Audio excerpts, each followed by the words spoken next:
Okay, so I need to tell you something before I explode. I've been holding this in for 2 weeks. 2 weeks? That's a long time for you. You usually last about 4 days before you text me at midnight. I know, but this one, Marcus, this one hurt me in my chest. Like, genuinely. I felt sad for days. All right, what happened?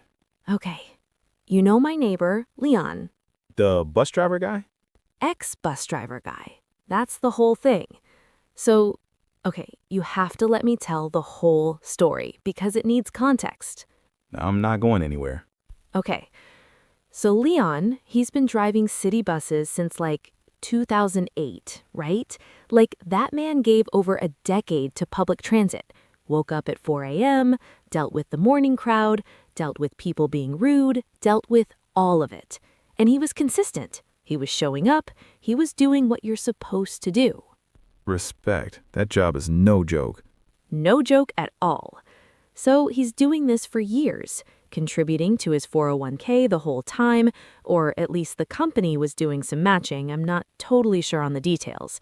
But the point is, over all those years, he had accumulated about $102,000 in that account. That's real money. That's a real foundation right there. It is. That is real money. And you know what happened to it?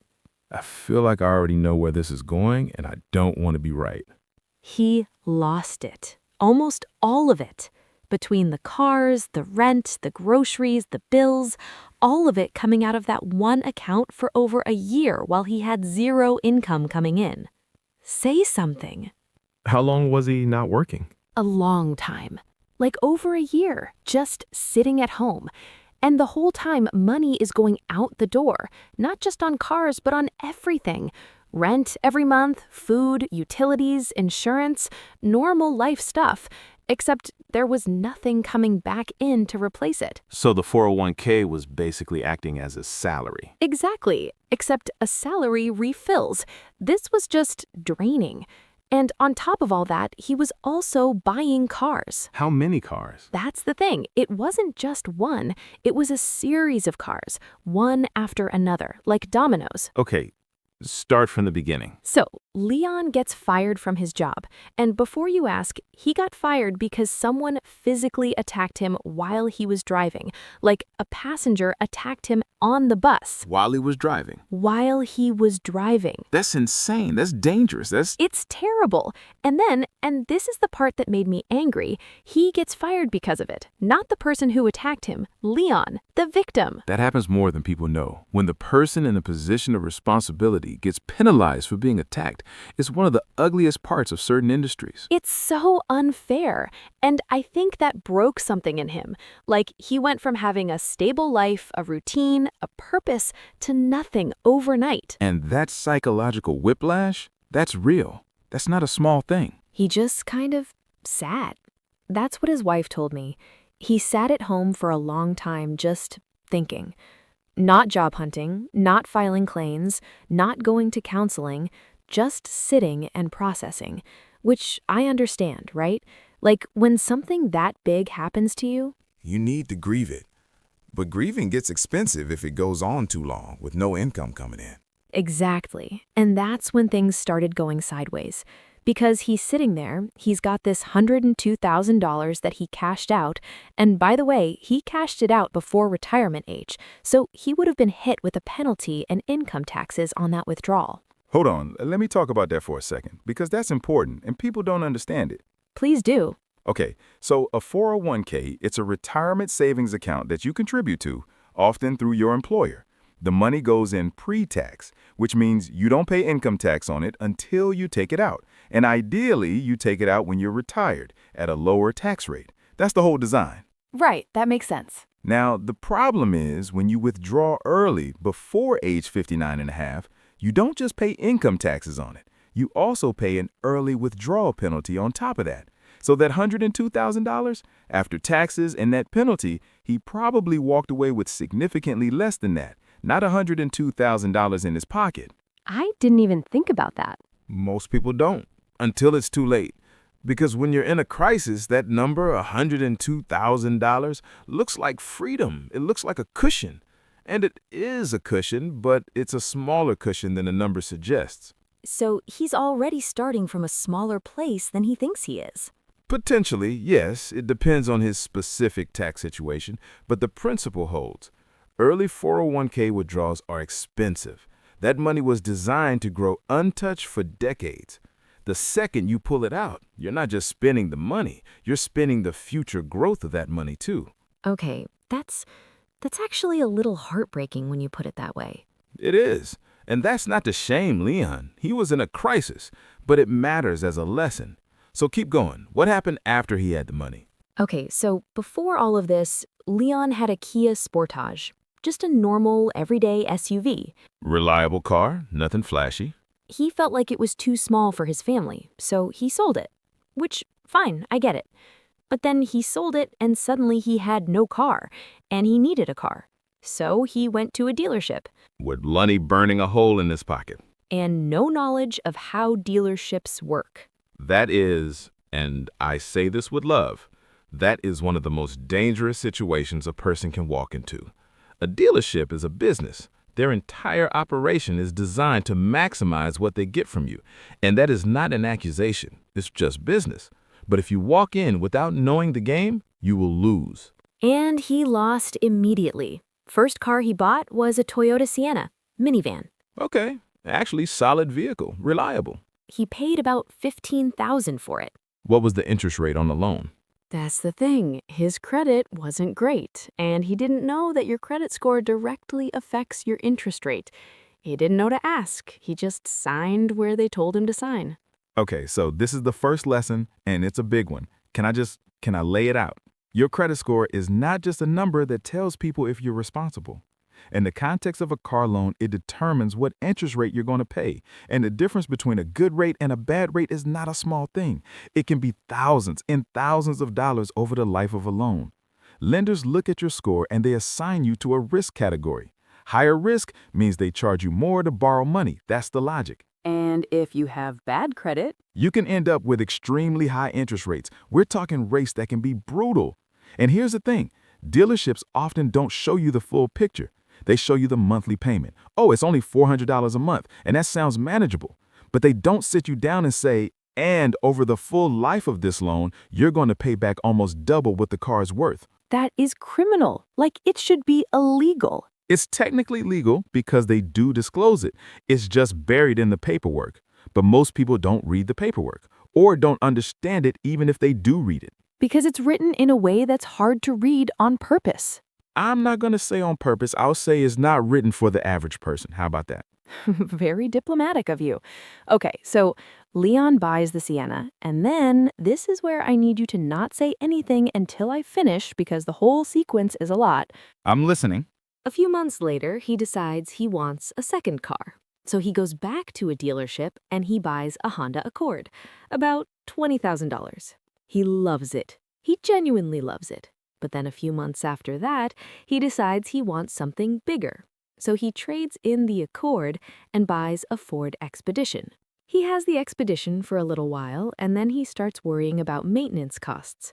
Like he's read somewhere that big trucks and SUVs can be expensive to fix. So he trades that in and buys a Honda Pilot. Then he decides he loves minivans, so he also buys a Honda Odyssey. So he ends up with... A Honda Pilot and a Honda Odyssey. 2 cars. And in the process of getting there, he went through the Sienna, the Accord, and the Expedition before landing on the Pilot, which he kept, and then added the Odyssey on top of it.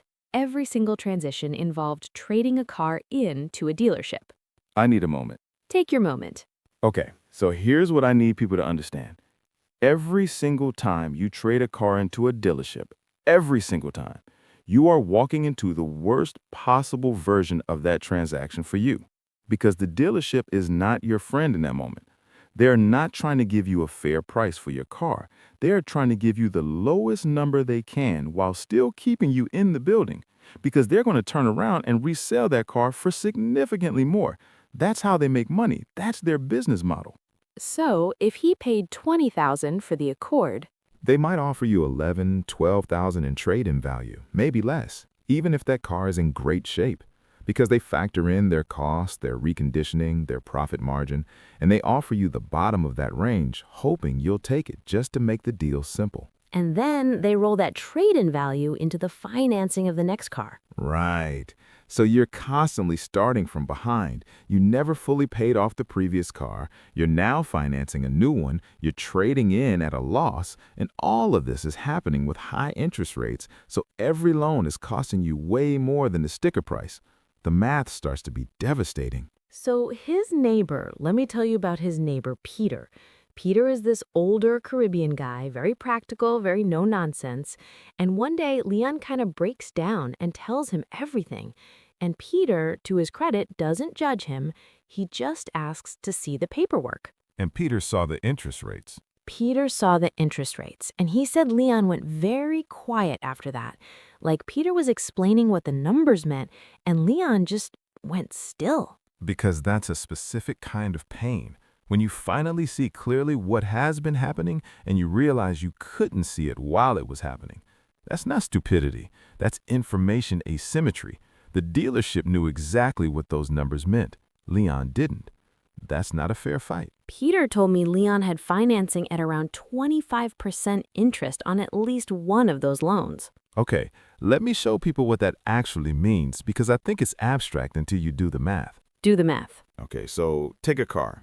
Let's say you buy a car and you finance $9,000, which is not a lot. That's a cheap used car by today's standards. Yeah, $9,000 sounds manageable. At 25% interest on a 7-year loan, a loan that long is already a red flag, by the way, you're not paying back $9,000. You're paying back way more than you think. We're talking over $19,000 by the end of that loan term. For a $9,000 car? For a $9,000 car, you're paying more than double the original price. Because on a standard auto loan, the interest is calculated on your remaining balance every single month. 25% per year, applied monthly for 7 years. It adds up fast. People see the percentage and think it's a one-time fee. It's not. It's a mountain of interest. And he had multiple loans like this. And he was trading them in before they were paid off, which means he was probably rolling negative equity from one loan to the next. So the hole just got deeper with each transaction. And the whole time he's not working, he's not bringing in a single dollar, and the money is bleeding out in two directions at once. Cars on one side, rent and groceries and bills on the other. Every month, every week, just out. And here's the thing people don't realize about being in that situation.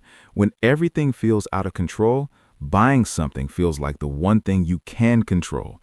I chose this. I got this. This is mine.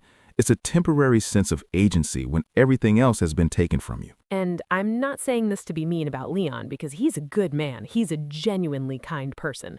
I think he was in pain. Of course he was. He'd been attacked. He'd been fired. His routine was gone. His income was gone. People handle that kind of pain in different ways. Some people eat, some people drink, some people buy things. None of those things fix the problem, but they all feel like doing something. And here's the science part. That new car feeling is a real dopamine response. The novelty, the smell, the sense of possibility.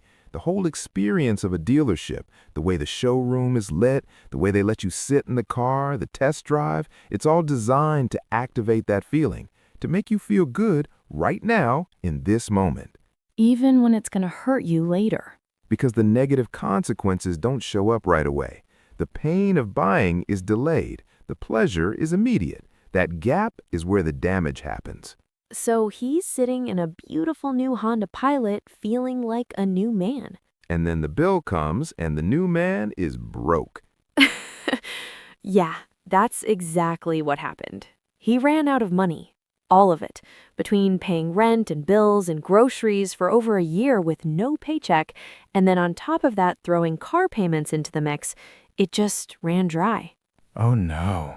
Peter had to lend him $1,000 just to cover rent. This man who had $102,000 had to borrow $1,000 for rent.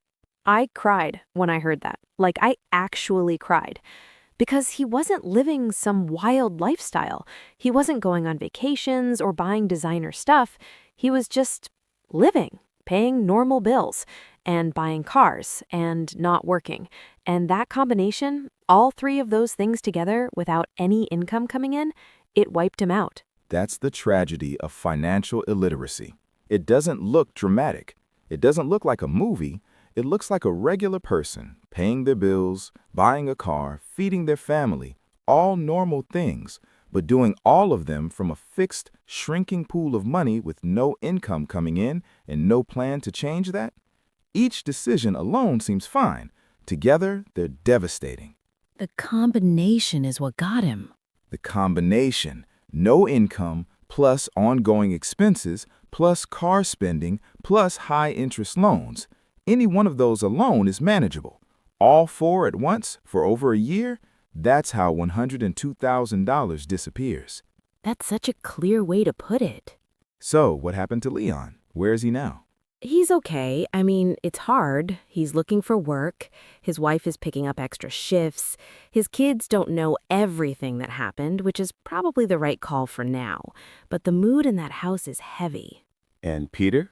Peter is still next door, being a good neighbor. He's been helping Leon understand his finances better, going through things slowly. No judgment, just information.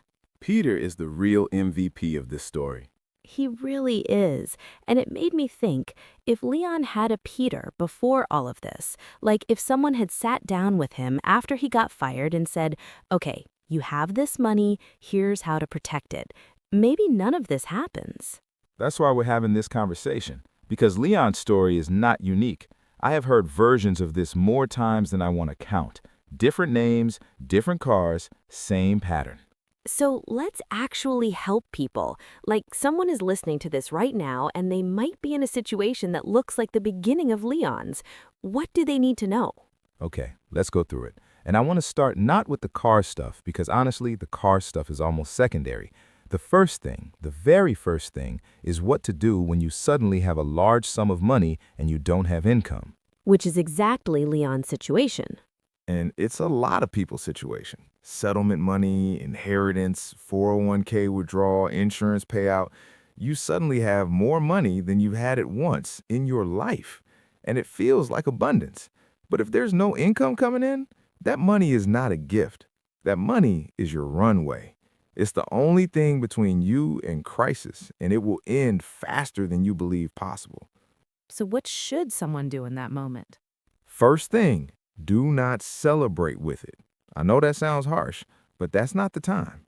Before you buy anything big, before you even think about it, sit with it for 30 days.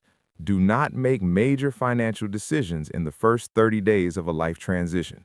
The research on decision-making consistently shows we make worse decisions when we're in emotional states, whether that's grief, excitement, or both at the same time. And Leon was definitely in an emotional state. He was processing being attacked, losing his job, losing his routine, losing his identity in some ways. That is not the time to walk into a dealership. That is the time to be very, very still with your money. Okay, 30 days of stillness. Then what? Then you figure out your actual monthly expenses, not what you think they are. Actually sit down and write it out. Rent, utilities, food, insurance, phone, minimum debt payments, all of it. Add it up. That number is your burn rate. That's how much it costs you to exist each month. And that tells you how long you can last. Exactly. Whatever your monthly number is, rent, food, utilities, everything added together, your lump sum after taxes and penalties only covers you for a certain number of months. You have to actually count those months. Write it out, because it is not forever. It has an end date, which means, and here's the part people skip, you need to be job hunting from month 1. Not month 6, not month 12, month 1. And that window gets shorter the minute you buy anything extra. And much shorter if you're financing cars at high interest rates. Each car payment eats into your runway every single month. Okay, so now let's say someone is in a situation where they genuinely need a car. Not wants, needs. What should they do? Great question. First thing, know your credit score before you walk into any dealership. There are free ways to check your credit score. Several major credit card companies offer this as a feature, and there are government-mandated ways to check your full credit report for free. Know what you're working with before anyone else sees it. Because if you walk in not knowing, They know. They will run your credit, and they will know your score before you even sit down. And if they know you have poor credit and you don't, you are negotiating blind. so know your credit score. What else? Get pre-approved for a loan through a credit union or bank before you go to the dealership. This is huge, and most people don't know it's even an option. Wait, you can get a car loan through a bank, not through the dealership? Yes, and usually at a significantly lower interest rate, especially credit unions. Credit unions are member-owned, not profit-driven. They tend to offer better rates. So, before you step foot in a showroom, you go to your bank or credit union, you tell them you're looking to finance a car up to a certain amount, and they tell you what rate they can offer you based on your credit. And then you walk into the dealership with that in your pocket. You walk in knowing what your best available rate is, and if the dealership offers you financing, you can compare. Sometimes dealerships do have competitive rates because they have relationships with lenders, but now you can tell the difference between a good deal and them taking advantage of you. That changes the entire dynamic. Completely. Because now you're not dependent on them. They want to make the sale. If they have to beat your rate to close the deal, that's their problem to solve. Okay, and what about the trade-in situation? Because that was a massive part of Leon losing money. Okay, so trading in your car to a dealership is almost always the worst way to sell a car. The convenience comes at a steep price. If you want the most money for your vehicle, you sell it privately. Which means selling it yourself. Selling it yourself, listing it on, and I'll let people research the specific platforms because this landscape changes, but there are well-established ways to sell a car privately online, and the price difference can be substantial. Like the difference between what a dealer offers you and what a private buyer will pay can sometimes be several $1,000s on the same car. But people don't do it because it's inconvenient. It's inconvenient. You have to deal with strangers. You have to show the car. You have to handle the paperwork. It takes time.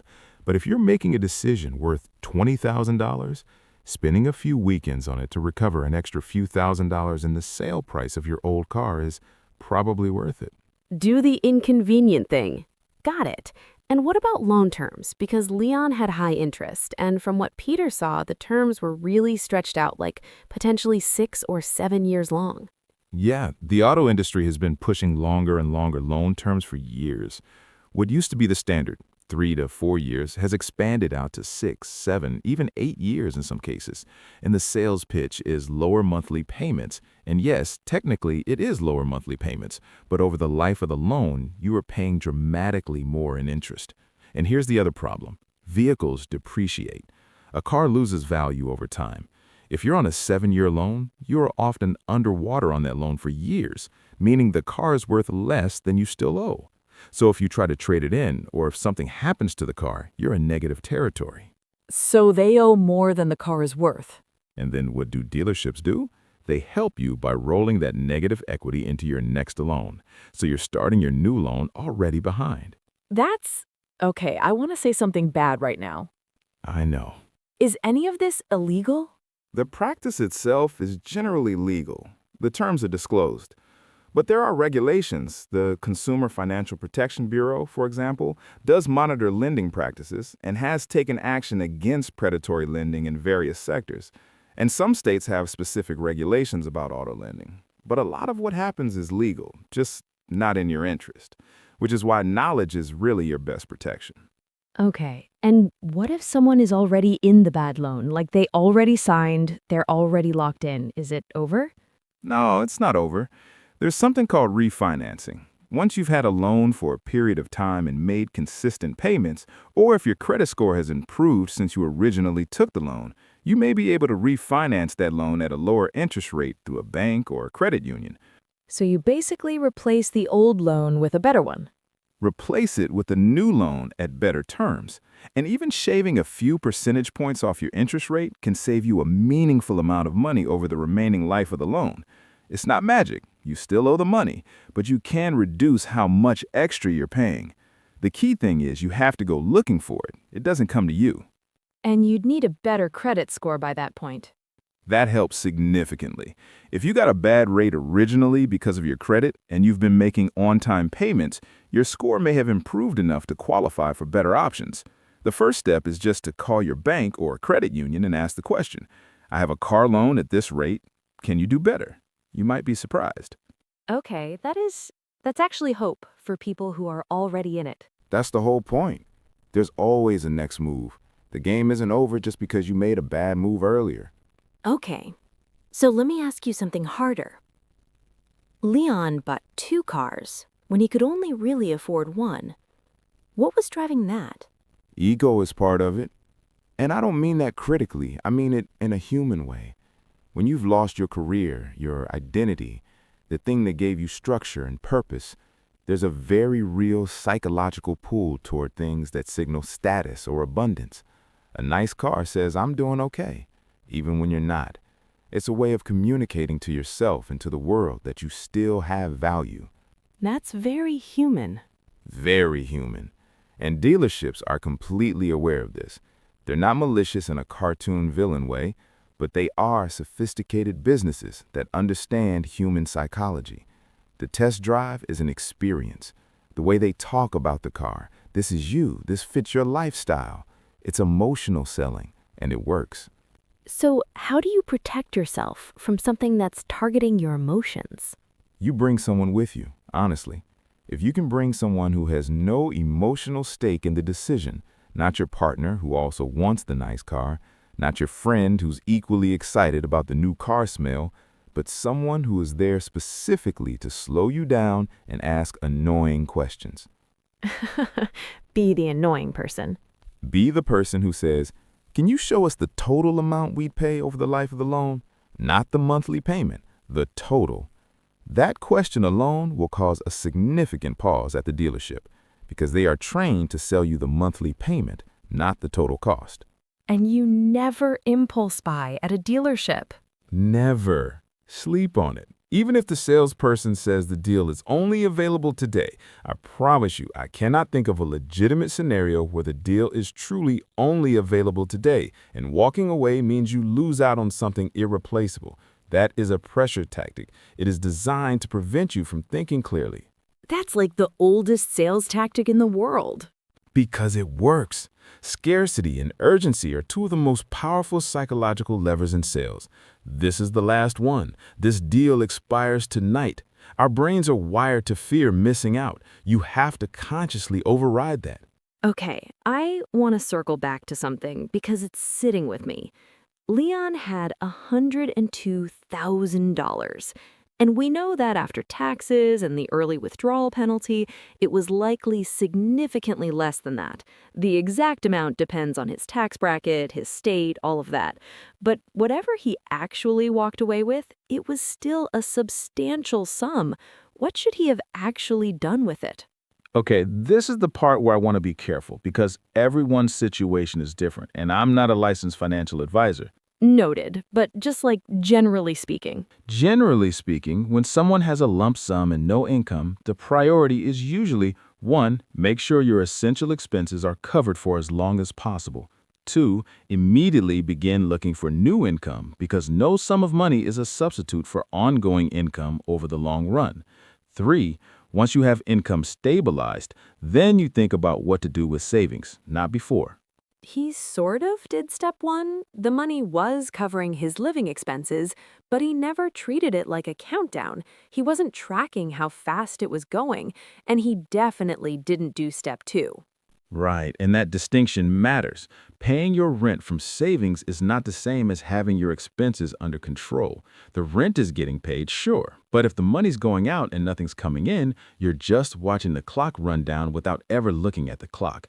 And Leon wasn't looking at the clock. He was paying rent, buying cars, eating, living, and not once stopping to ask, how long can I actually do this? And nobody around him was asking it either. That's the thing. When someone around you seems financially okay, lights are on, food's in the fridge, they've got a nice car in the driveway, you don't think to ask. You don't see the account going down. You just see the surface. And he could have saved some of it in some kind of retirement or savings account instead. There are contribution limits and rules to understand. It's worth sitting down with a financial advisor to figure out what options exist. But yes, there are tax-advantaged savings vehicles that could have helped stretch that money further and protect some of it for the future. The point is, that money had a job to do for his future, and it got reassigned to car purchases instead. And his kids. His kids feel this. That's the part that got me the most, I think. Because he's not a bad father. He loves his kids. But that money could have been, even a portion of it, could have been for their education, for a house, for something that builds instead of depreciates.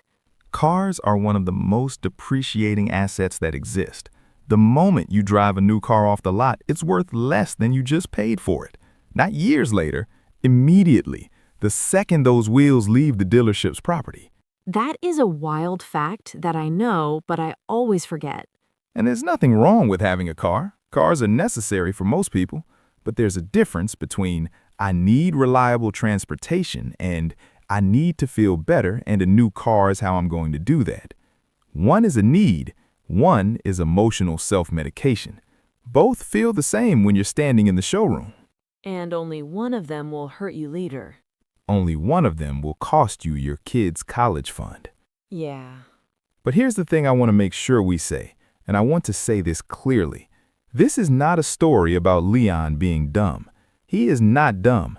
He drove a bus safely for over a decade. He showed up, he worked hard, he was responsible in the way he understood responsibility to mean. No one ever taught him this. No one sat him down and explained how car loans worked. No one explained what a 25% interest rate actually costs. This is a failure of financial education, not a failure of Leon as a person. Thank you for saying that, because I think that's the thing that bothers me most. We don't teach this in school. We don't talk about it. And then people make these decisions as adults, and everyone acts surprised. We teach kids a lot of things. We don't usually teach them what an amortization schedule is. We don't teach them what APR means. We don't teach them how to negotiate. We don't teach them that the monthly payment is not the same as the total cost of a loan. How to read a contract. How to read a contract, when to walk away, what your rights are as a buyer. None of that. And dealerships know this. They rely on this. That's not a conspiracy theory. It's just business. If your customers are informed, they negotiate harder and you make less margin. That's just math. So the answer is be the informed customer. Be the informed customer and bring someone with you who is even more annoying and informed than you are. I love that. Bring your Peter. Bring your neighbor Peter, who's going to look at the paperwork and go very quiet in a very scary way.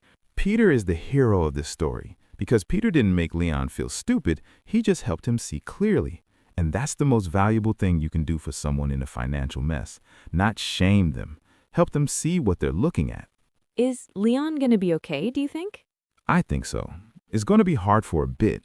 The road back from depleted savings with ongoing car payments is genuinely difficult. But the cars he has now, the Pilot and the Odyssey, they're reliable vehicles. Honda makes durable, long-lasting cars. If he commits to keeping them, paying them down, not trading in again, and getting employment income stabilized, he can stop the bleeding. And that's the thing. Stopping the bleeding is the first step. You can't recover until you stop the bleeding. That's right. Whatever you're doing that's costing you money, the first thing is just to stop it. Stop making it worse. Then stabilize. Then rebuild. It's not fast, but it's possible. What about his credit? Because all those loans had to have done something to his credit score. Likely complicated it, yes.